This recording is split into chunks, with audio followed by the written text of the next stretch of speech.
Hello மக்களே, நான் Manikandan. Video போட்டு ரொம்ப நாள் ஆச்சு, ஷார்ட்ஸ் போட்டு ரொம்ப நாள் ஆயிடுச்சு. நான் விசாரித்த வரைக்கும் சூப்பர் நேப்பியர் இல்லாமல் நம்மளால் பசுமாடு வளர்க்க முடியுமா அப்படின்னு ஒரு கொஸ்டின், இங்கே ஒரு பெரிய கொஸ்டின். சூப்பர் நேப்பியர்ன்றதை விட பசுந்தீவனம் இல்லாமல் பசுமாடு நம்ம பால் மாடு வளர்க்க முடியுமா அப்படின்ற ஒரு கொஸ்டின், மிகப்பெரிய ஒரு கொஸ்டின் இங்கே இருக்குது. ஸோ அதில் பிரதானமாக சூப்பர் நேப்பியர் இல்லாமல் நம்மளால் வளர்க்க முடியுமா அப்படின்னு கேட்டால் முடியாது. நிறைய சிக்கல்கள், நடைமுறை சிக்கல்கள் நிறைய இருக்குது அப்படின்ற மாதிரி தான் இங்கே தோணுது. ஏன்னா நாங்கள் இது வரைக்குமே பார்த்திங்க அப்படின்னா கிட்டத்தட்ட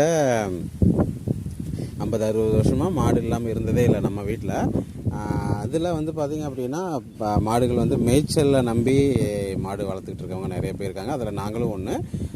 அதில் பார்த்திங்கன்னா ஒரு 6 மந்த் பார்த்திங்க அப்படின்னா ஆடியிலேருந்து அந்த தை மாதம் வரைக்கும் பச்சை இருக்கும். ஸோ மாடு வந்து பகலில் மேயும், நைட்டு வந்து பார்த்திங்க அப்படின்னா காட்டில் பச்சை இருக்கும். அப்போ அறுத்து போடுவாங்க. சோளத்தட்டை அப்போ வந்து ஆடி மாதத்தில் மானாவரியாக விதைப்பாங்க. ஸோ அப்போ அந்த பச்சை அறுத்து போடுவாங்க.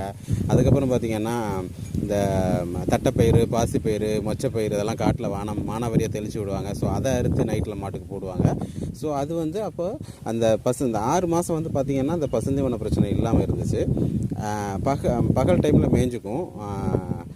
அடுத்து பார்த்திங்க அப்படின்னா மானாவாரி நிலத்தில் வந்து சோளத்தை விதைச்சி அறுத்து வச்சுக்குவாங்க. ஸோ அந்த வெயில் ஆஃப்டர் 6 மந்த் பார்த்திங்க அப்படின்னா வரத்தட்டு, வைக்கோல் இது மாதிரி தான் போட்டு மெயின்டைன் பண்ணிக்கிட்டு இருந்தாங்க.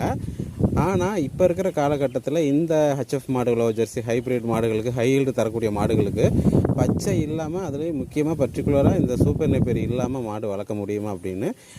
சூப்பர் நேப்பியர் இல்லாமல் மாடு வளர்க்குறது ரொம்பவே சவாலாக இருக்குது, அது என்னை பொறுத்த வரைக்கும்.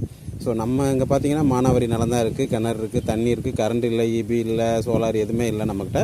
ஸோ சூப்பர் நேப்பியர் இல்லாமல் மாடு வளர்க்குறது ரொம்பவே கொஞ்சம் சிரமமாக தான் இருக்குது. பட் இந்த மாடு பார்த்திங்க அப்படின்னா கன்று போட்டு பார்த்திங்கன்னா ஒரு 3 மாதம் நல்ல பால் தான் வந்துச்சு. கிட்டத்தட்ட 15 லிட்டர் குறையாமல் வந்துச்சு.